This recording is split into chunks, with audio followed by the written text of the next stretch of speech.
Hey people!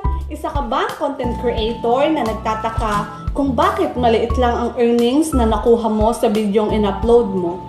Ganong madami naman itong engagement, madami naman itong reaction, at lalong-lalo na madami naman itong views. Bakit nga kaya? Anong nangyari? Kung ganito ang problema mo, panoodin mo ang video ko. Ito guys ay dahil sa fake engagement. So saan nakukuha ang fake engagement?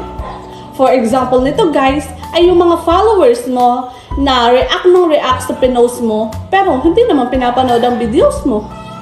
Next is yung mga comment sa post mo pero hindi naman related sa pinost mo kasi hindi naman nila pinapanood yung videos mo.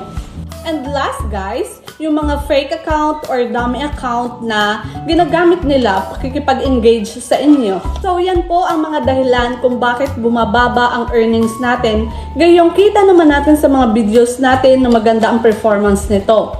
So next time guys, be careful at dapat legit talaga yung ating mga gagawing pakikipag-engage. So yun lang guys, thank you for watching. Sana may napulot kayong aral sa konting information kong ibinahagi. Lalong-lalo na yung mga small content creator at sa mga baguhang content creator like me. So yun lang po. Bye-bye!